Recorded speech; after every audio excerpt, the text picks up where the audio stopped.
Screen share कर रही हूँ आप लोगों के साथ।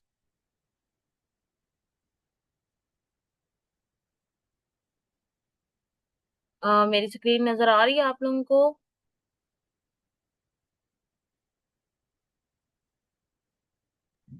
जी। हाँ, ठीक है। तो ये था हमारा एरे वाला टॉपिक। एरे की थ्योरी किस किसने पढ़ी थी?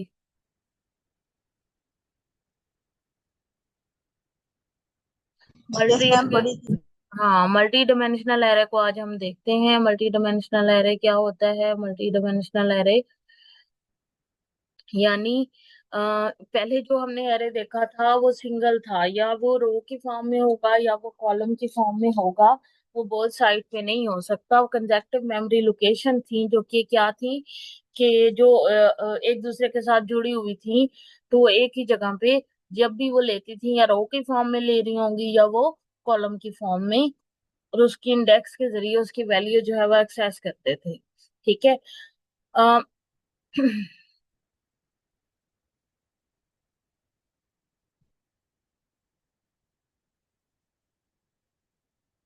अच्छा।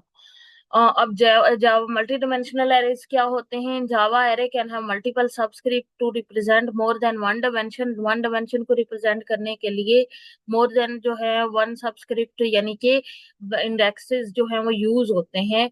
We have an array more than one dimension is called multi dimensional array. Simplest form of multi dimensional array is two dimensional array. सबसे जो उसकी मल्टी डिमेंशनल एरे की सिंपलेस्ट फॉर्म है वो होती है 2D एरे, यानी कि टेबल्स की फॉर्म में। ठीक है। टेबल की फॉर्म में रोज और कॉलम्स दोनों होते हैं। ठीक है। In real world calendar of a particular month is two dimensional array. Calendar जो है वो दो टू डिमेंशनल एरे होता है। कैसे? उसमें रोज होते हैं, उसमें कॉलम होते हैं। रोज कॉलम के ऊपर जो है वो डेज गिवन होते हैं, और कंटेंट में डेज के नाम गिवन होते हैं। और उसके अलावा उसका एक ईयर का नेम होता है, फिर उसके बाद मंथ होता है, फिर नीचे जो है वो डेज के नेम होते हैं। और आखिर में जो कंटेंट होता है वो 1 2 3 की फॉर्म में, यानी कि डेट की फॉर्म में मौजूद होता है। तो एक मल्टी डिमेंशनल एरे की जो सबसे बेस्ट एग्जांपल है वो कैलेंडर है। ठीक है। To dimensional array is an array of one dimensional array. One dimensional array का जो अगर एरे कह लो, यानी रोज और कॉलम्स की फॉर्म में, तो उसको हम कहते हैं टू डिमेंशनल एरे। कैसे? नीचे देखो। हाँ, ये देखो, एक एरे बनाया हमने ये वाला। हम्म, एक एरे बनाया हमने इस फॉर्म में। ठीक है। तो ये एक रोज की रो की फॉर्म में था जिसमें दो एलिमेंट थे। इसी तरह फिर उस एरे को हमने मजीद एरे बना दिया। ये स्क्रीन आप लोगों ने, किसने ये लाइन लगाई है? बच्चे, आप लोग अपने माउस को ना कंट्रोल में रखा करो। आप लोग माउस हिलाते हो, सारी स्क्रीन पे लाइन आना शुरू हो जाती है। उससे ये होता है, डिस्टरबेंस होती है, और कंसंट्रेशन जो है वो आपकी उस तरीके की नहीं रहती। अच्छा। बहरहाल ये देख लो कि रोज हैं तो वो भी एक से ज्यादा हैं। इस एक रो को, ये एक वन डिमेंशनल एरे था, इसके हमने एरे बना लिया, यानी एक से ज्यादा उसकी वो बना ली, रोज बना ली। तो वो क्या हो गया? मल्टी एक ही वन डिमेंशनल एरे की फर्दर आगे एरे बन गया। ठीक है। वन डिमेंशनल एरे ये वाला, तो उसका एरे मतलब एक से ज्यादा वन डिमेंशन के एरेज मौजूद होते हैं, जिसको हम सिंपली टू डिमेंशनल एरे भी कहते हैं, जिसको हम कहते हैं कि ये मैट्रिक्स की फॉर्म में। मैथ में आप लोगों ने मैट्रिक्स पढ़े हुए हैं ना? तो मैट्रिक्स की फॉर्म में, यानी स्क्वायर मैट्रिक्स की फॉर्म में डाटा जो है वो सेव होता है, उसको टू डिमेंशनल एरे या इसको टेबल की फॉर्म में भी आप कह सकते हो। ठीक है। कि इसमें डाटा टेबल की फॉर्म में सेव होगा, जिसमें पहला इंडेक्स जो है एक यानी उसमें वन डिमेंशनल एरे में आप क्या करते थे? ब्रैकेट, बड़ी ब्रैकेट यूज करते थे और उसमें उसका इंडेक्स देते थे। टू डिमेंशनल एरे में क्या करोगे? टू डिमेंशनल एरे में आप लोगों ने रो का एड्रेस देना है और कॉलम का देना है, यानी ये जो है वो 0 0 हो जाएगा, ये दूसरा जो है 0 1 हो जाएगा, ये 1 0 हो जाएगा, और ये 1 1 हो जाएगा, ये 2 0 होगा और 2 2 1। जीरो से स्टार्ट करेंगे, ऑब्वियसली पहली लाइन जो है वो जीरो वाली है, तो पहले रो का नंबर आता है, फिर कॉलम का आता है। रो कौन सी है? जीरो वाली है। पहले ये रो भी जीरो है और कॉलम भी जीरो है, सो जीरो जीरो शो होगा। ये रो जो है वो जीरो है, कॉलम क्या है? वन है, तो जीरो वन। ठीक है। ये रो वन है। ठीक है, यानी जीरो तो ऊपर हो गई ना, नीचे वन है, और कॉलम जो है वो जीरो है। वन वन है, वो टू जीरो है। इस तरीके से वो इसको टू डिमेंशनल एरे में शो किया जाएगा। ठीक है, रो और कॉलम की फॉर्म में। और इसको रिप्रेजेंट कैसे किया जाता है? एम बाय एन, यानी एम जो है वो रो को शो करता है और एन जो है वो कॉलम को शो करता है। इस तरीके से इसका इंडेक्स जो है वो डिस्प्ले किया जाएगा। और इसकी लेंथ जो है, नंबर ऑफ कॉलम आपने फाइंड करने हो तो टेम्प जीरो डॉट लेंथ के जरिए फाइंड करोगे। नंबर ऑफ आपने एरेज की रोज फाइंड करनी है तो टेम्प के जरिए इजिली फाइंड की जा सकती हैं। तो एरे को डिक्लेयर कैसे किया जाता है? उसकी डाटा टाइप लिखी जाती है, एरे का नाम इज इक्वल टू करके न्यू न्यू कीवर्ड यूज करते हैं। आपको पता है क्लास वाइज ये काम होता है। तो क्लास में जो कंस्ट्रक्टर कॉल किया जाता है मेमोरी एलोकेट करने के लिए जो कंस्ट्रक्टर कॉल किया जाता है उसको क्या कहते हैं? उसको न्यू कीवर्ड के साथ यूज करते हैं। ठीक है। Total number of rows in the table, it is positive integer. Rows भी पॉजिटिव इंटीजर होगा, कॉलम भी पॉजिटिव, यानी नेगेटिव में वैल्यू, माइनस में वैल्यू रोज और कॉलम की। टोटल नंबर ऑफ रोज और नॉन नंबर ऑफ कॉलम जो है वो लिखे जाएंगे, जिससे अब 6 × 4 का मैंने बनाना है, तो 6 × 4 में 6 रो होंगी और 4 क्या होंगे? कॉलम होंगे। ठीक है। तो एलिमेंट को एक्सेस करना हो, कैसे एक्सेस किया जाता है? एलिमेंट को एक्सेस करने के लिए आप क्या करते हो? वही स्कैनर क्लास यूज करोगे। स्कैनर क्लास के बाद जो है जिस टाइप का एरे होगा उसके लिए वो नेक्स्ट के साथ उस टाइप को लिख दोगे, तो स्कैनर क्लास जो है उसको यूज किया जा सकता है। ठीक है। तो एक हमने एरे क्रिएट किया न्यू डबल के नाम से, टेम्प के नाम से, और ये मल्टी डिमेंशनल एरे है। अभी मैंने इसको मल्टी डिमेंशनल के लिए इसके अंदर वैल्यू फिक्स नहीं की, तो मल्टी डिमेंशनल एरे है। बच्चे आप लोग अपना माइक जो है वो ऑफ कर दो।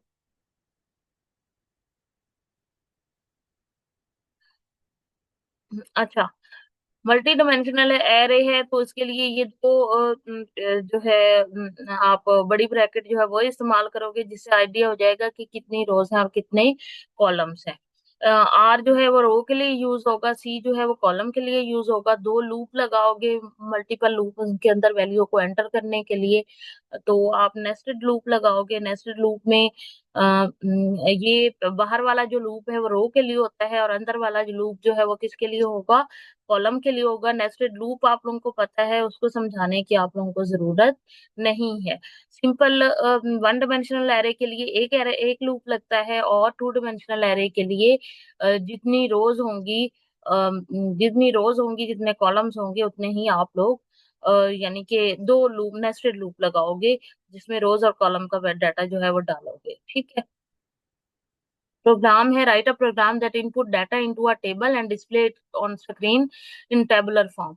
टेबल की फॉर्म में डाटा को डिस्प्ले करना है, तो उसके लिए आपने क्या करना है? उसके लिए आपने डाटा जो है वो प्रिंट करवाना है, और पहले तो डाटा के अंदर वैल्यू डालनी है।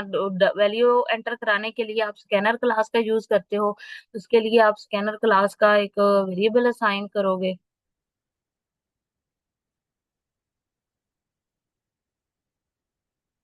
ठीक है। तो ये देखो, ये पहला जो नेस्टेड लूप लगा हुआ है, ये किस लिए लगाया है? ये लगाया है इसके लिए वैल्यू एंटर कराने के लिए, और नीचे वाला उसकी वैल्यू को प्रिंट कराने के लिए। टैब लगा के आप नीचे लूप में जाके नई खाली स्पेस जो है वो एंटर करा दोगे, तो इस तरीके से टेबलर की फॉर्म में प्रिंट कर देगा।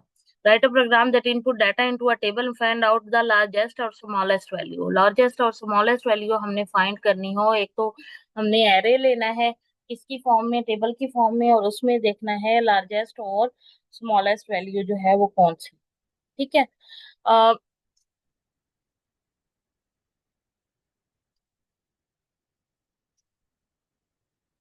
ठीक है, ये हो गया टू डिमेंशनल एरे में। आप लोगों को एग्जांपल करके जो है ना इसकी बता देती हूँ, ठीक है। उसके बाद है आखिरी topic, that is abstract data type. Abstract data type क्या होती हैं? Abstract data type is a theoretical concept. ये बेसिकली थ्योरेटिकल कंसेप्ट होता है कंप्यूटर साइंस में। It defines a data structure in term of its behaviour rather than it's implementation. उसकी implementation की बजाय उसके बिहेवियर को देख के डाटा स्ट्रक्चर डिफाइन किया जाता है। डाटा स्ट्रक्चर क्या होता है उसके बारे में पहले सुन लो। डाटा स्ट्रक्चर होता है कि आपके पास बहुत सारा डाटा है, उसको आपने अरेंज करके रखना है, वो चाहे किसी मेमोरी के अंदर रखना हो या आपने स्टोरेज डिवाइसेस के अंदर रखना हो। तो डाटे को किस फॉर्म में, किस तरतीब से, किस तरीके से रखा जाएगा, उसको कहते हैं डाटा स्ट्रक्चर।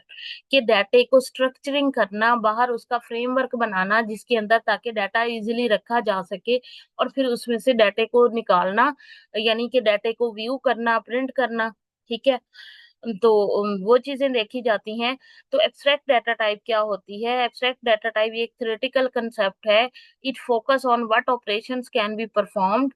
ये फोकस करता है कि कौन से ऑपरेशन उस पे परफॉर्म होंगे, not how those operation are implemented. ये नहीं देखा जाएगा कि वो ऑपरेशन इम्प्लीमेंट कैसे होंगे, बल्कि ये देखा जाएगा कि वो ऑपरेशन परफॉर्म कैसे हो रहे हैं। ठीक है। एब्स्ट्रैक्ट डाटा टाइप क्या होती हैं? It defines only the variables methods including the parameter and return type of those methods but does not specify the internal working. Method define किए जाएंगे, वेरिएबल डिफाइन किए जाएंगे, पैरामीटर डिफाइन किए जाएंगे, return type दी जाएगी, लेकिन उसके अंदर कि वो काम कैसे करेगा उसकी डेफिनेशन मौजूद नहीं होगी। उसको कहते हैं एब्स्ट्रैक्ट डाटा टाइप। कि उसमें सिर्फ ये बताया जाएगा इसमें मेथड कौन कौन से हैं, मेथड के अंदर वैल्यू कौन सी पास होगी और इसकी रिटर्न टाइप क्या होगी। लेकिन ये नहीं बताया जाएगा कि ये मेथड जो है उसके अंदर कोड नहीं लिखा जाएगा मेथड का। उसको कहते हैं एब्स्ट्रैक्ट डाटा टाइप। ठीक है। एब्स्ट्रैक्ट डाटा टाइप एक तो इनकैप्सुलेशन होती है, इंफॉर्मेशन हाइडिंग होती है, और ऑपरेशंस जो हैं डिफाइन, सिर्फ उसको डिफाइन करने के लिए यूज किया जाता है। वेक्टर्स होते हैं। ठीक है। एब्स्ट्रैक्ट डाटा टाइप में वेक्टर्स होते हैं, उसके अलावा स्टैक होती हैं, क्यूज होती हैं, और सेट होते हैं। ठीक है। स्टैक, क्यू, सेट, लिस्ट और मैप, ये मुख्तलिफ तरह की एब्स्ट्रैक्ट डाटा टाइप्स हैं जिसके अंदर जो है मुख्तलिफ ऑपरेशन जो है, और उनके अंदर एब्स्ट्रैक्ट डाटा वेक्टर के अंदर ये स्टैक किया जाता है, क्यू है, सेट है, लिस्ट है। ये आप लोग डाटा स्ट्रक्चर पढ़ोगे उसमें आप लोग ज्यादा अच्छी तरीके से कर सकते हो। लेकिन आप लोगों ने करना क्या है? आप लोगों ने करना है मेथड, यानी आप लोगों ने प्रोग्राम बनाना है और इसकी थ्योरी जो है वो जस्ट डेफिनेशन जो है उसको अच्छी तरीके से देख लेना है। तो एब्स्ट्रैक्ट डाटा टाइप जो है वो सिर्फ इसका कंसेप्ट या उसकी थ्योरी या उसकी डेफिनेशन करनी है, आपने ज्यादा नहीं करना। ठीक है। ये सेल्फ टेस्ट और कुछ एक्सरसाइजेस दी हुई हैं, आपने इसको देख लेना है।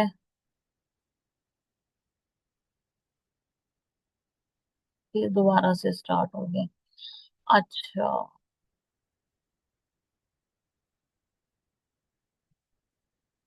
अब ये प्रोग्राम में आप लोगों को एक तो कॉलम डाटा एंटर करने का तरीका, लूप कैसे यूज करेंगे, उसमें इंडेक्स कैसे यूज करेंगे, इसकी प्रैक्टिस मैं आप लोगों को करके दिखा देती हूँ। ठीक है। हमने क्या करना है, मैं ऑनलाइन कंपाइलर यूज कर लेती हूँ या एक्लिप्स को यूज करती हूँ।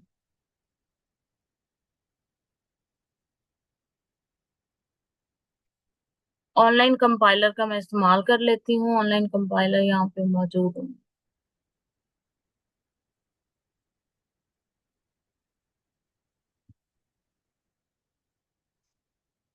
मेरी स्क्रीन नजर आ रही है ना आप लोगों को?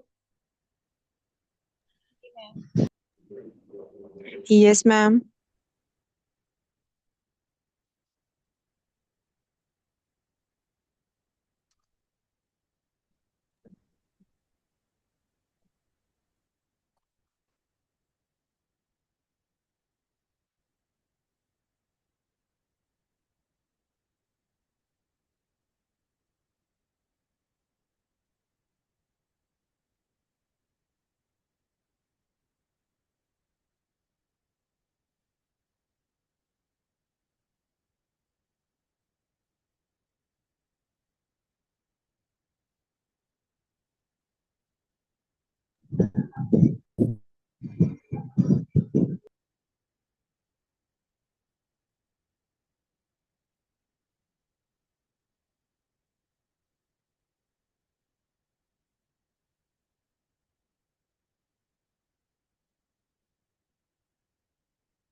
इस तरीके से इसको डिफाइन किया जाता है। मैंने आप लोगों को पहले भी बताया।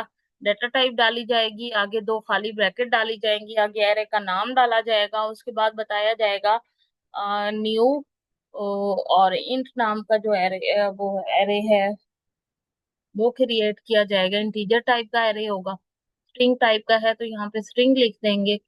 ठीक है।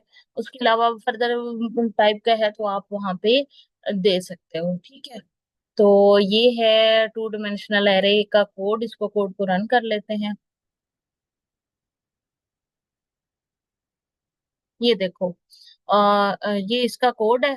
इसमें हमने एक एरे बनाया ए के नाम से। इस ए को बजाय मैं यहाँ पे कर देती हूँ एरे के नाम का। ठीक है। और यहाँ पे ए की बजाय यहाँ पे लिख देती हूँ एरे। एरे जहां जहाँ पे ए यूज हुआ है वहां पे एरे का नेम यूज कर लूंगी, ये उसकी लेंथ मालूम करने के लिए। ठीक है। हर रो की लेंथ मालूम करनी हो, उस रो का जो है वो एड्रेस दे दोगे तो उसकी लेंथ जो है वो मालूम हो जाएगी। आप देख रहे हो, पहली जो रो है 1 2 3, उसकी लेंथ है 3। दूसरी रो की 4 है और तीसरी रो की जो है वो 1 है। तो इस तरीके से एरे की लेंथ जो है वो टू डिमेंशनल एरे में फाइंड की जा सकती है। डॉट लेंथ के नाम से उसका मेथड मौजूद होता है। उसका यूं समझ लो वेरिएबल है जो उस एरे की लेंथ को फाइंड करेगा। तो लेंथ को फाइंड करने के लिए हमने वन डिमेंशनल एरे में भी देखा था, तो यही लेंथ ही यूज होता था। ठीक है। उसके बाद है हमने उसके अंदर लूप के जरिए उसकी वैल्यू को प्रिंट करना हो तो यहाँ पे ये देखो, लूप के जरिए उसकी वैल्यू जो है वो प्रिंट की जा सकती है। आप लोगों को लूप लूप के जरिए वैल्यू एंटर भी करा सकते हो और लूप के जरिए वैल्यू प्रिंट भी की जा सकती है। इनिशियलाइज करना हो तो इनिशियलाइज करने का ये तरीका होता है, रो वाइज जो है वो उसको पहला जो ब्रैकेट है वो पहली रो को शो करेगी, दूसरी ब्रैकेट दूसरी रो को और तीसरी ब्रैकेट तीसरी रो को शो करेगी। तो इस तरीके से इसको डिस्प्ले किया जा सकता है। इसको रन करेंगे तो अगर मैं चाहती हूँ कि जो है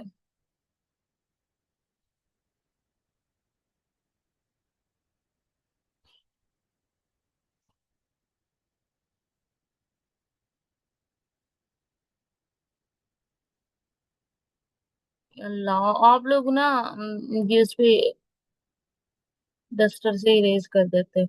ठीक है। मैं चाहती हूँ ये ना टैब भी शो करे, तो सिंपल क्या करूंगी, प्लस का साइन लगाऊंगी।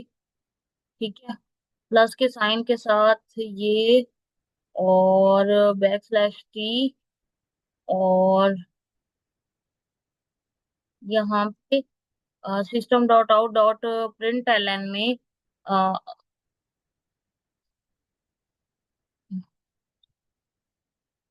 यानी आप चाहते हो टेबल की फॉर्म में ये शो करे तो वो भी आप कर सकते हो।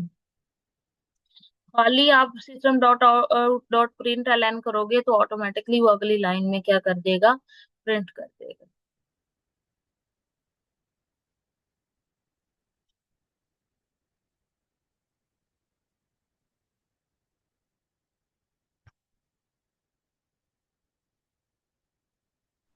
मैम यहाँ पर ऊपर वाली लाइन में एलएन नहीं आएगा है ना?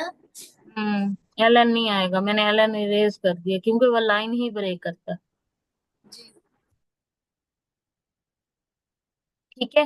तो वो कॉलम वाइज उसने देखो, क्योंकि रोज जो है रोज के अंदर कॉलम इवन नहीं थे यानी सेम नहीं थे, तो इस वजह से वो इस तरीके से शो कर रहा है। अगर सेम वैल्यूज होती तो वो सेम ही शो कराता। ठीक है। कॉमा देके मैं इसकी वैल्यू जो है वो बढ़ा देती हूँ। ठीक है। इसकी वैल्यू मैं कर देती हूँ 6 और इसकी भी इसी तरह वैल्यू जो है वो बढ़ा देती हूँ।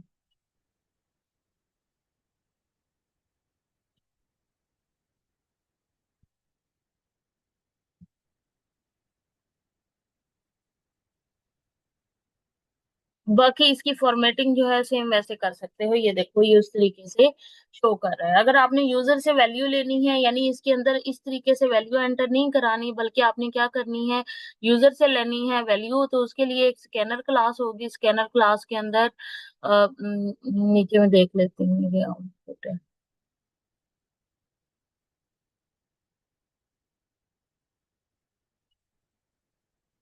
फॉर लूप भी यूज किया जा सकता है, ठीक है। 3D एरे हो, यानी आपने तीन थ्री डिमेंशनल एरे बनाना है, तो थ्री डिमेंशनल एरे, ये तो टू डिमेंशनल एरे ना, टेबल की फॉर्म में है। 3D एरे बनाना हो तो 3D एरे को भी बनाया जा सकता है। ये इसका कोड है 3D एरे का, यानी थ्री डिमेंशनल। थ्री डिमेंशनल में ये कहाँ पे इस्तेमाल होता है, इसका मैं आपको बताती हूँ। थ्री डिमेंशनल का इस्तेमाल होता है, जो इमेज जब जनरेट किया जाता है उसमें 3D इमेज होता है, तो उन वहां पे यूज करते हैं। हर डायमेंशनल के ऊपर एक उसकी ब्रेड्थ के लिए भी वैल्यू जो है वो साइन की जाती है। तो इसको रन करके देख लो कि एरे के अंदर मजीद एरे बना दिया जाए, तो उसके लिए टू थ्री डिमेंशनल एरे का इस्तेमाल होता है। तो जो भी हमने यूजेस पढ़े थे एरे के, वो सारे यूजेस जो हैं वो ज्यादा टू डिमेंशनल एरे के साथ ही उसको गेन किया जा सकता है। जैसे मैं यहाँ पे दोबारा सर्च कर लेती हूँ, uses of array in real real life application, जिसको हम एप्लीकेशन ऑफ एरे कहते हैं, ठीक है। तो मुख्तलिफ जगहों पे टेबलर फॉर्मेट में अक्सर डाटा स्ट्रक्चर के अंदर इसका इस्तेमाल होता है, ठीक है।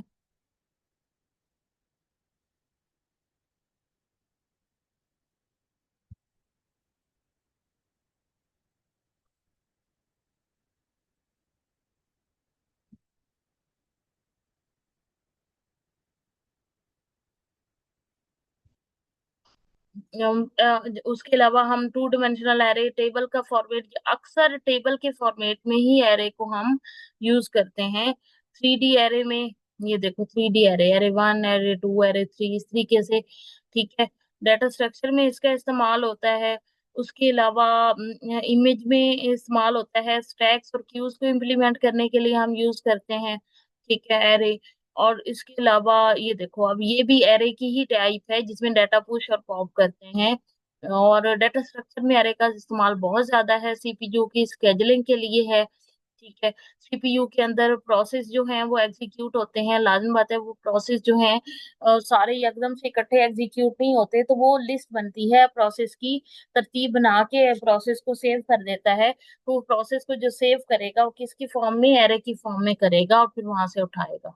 इमेज प्रोसेसिंग में, यानी इमेज को प्रोसेस करना हो, तो इमेज को कन्वर्ट करते हैं 1010 की फॉर्म में, और वो 1010 की जो फॉर्म में डाटा होता है वो कॉलम और रोज की फॉर्म में या थ्री डिमेंशनल एरे की फॉर्म में डाटे को सेव किया जाता है, और फिर उस डाटे को इस्तेमाल किया जाता है, ठीक है। बाइनरी ट्री ये वही डाटा स्ट्रक्चर में इसका इस्तेमाल बताया हुआ है। उसके अलावा जो है, जहाँ पे हमें डाटा ज्यादा मिकदार में सेव करना है, या कंजेक्टिव डाटा या सिमिलर टाइप का डाटा सेव करना है, जहाँ पे हमने टेबल्स को इम्प्लीमेंट करना है, वहां पे हम एरे को इस्तेमाल करेंगे। तो एरे का टॉपिक जो है वो ऑलमोस्ट आप लोगों का खत्म हो गया है। नेक्स्ट वाला हमारा जो टॉपिक है, it is about inheritance. Inheritance में हम देखेंगे क्लासेस जब बनाई जाती हैं तो उसकी चाइल्ड क्लासेस कैसे बनाई जाती हैं, उनको किन मेथड के जरिए ये बताया जाता है ये पेरेंट क्लास है, ये चाइल्ड क्लास है, और कैसे उसको इम्प्लीमेंट किया जाता है और उसको कैसे इस्तेमाल किया जाता है। तो इनहेरिटेंस का इस्तेमाल जो है वो हम नेक्स्ट लेक्चर में पढ़ेंगे। आप लोगों ने कोई क्वेश्चन पूछनी हो जल्दी से पूछ लो।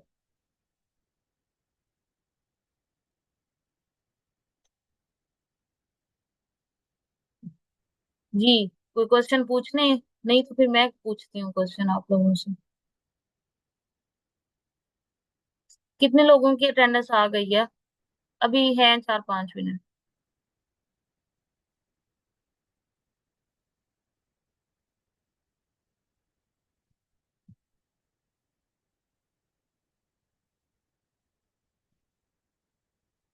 जी बच्चे, कितने लोगों का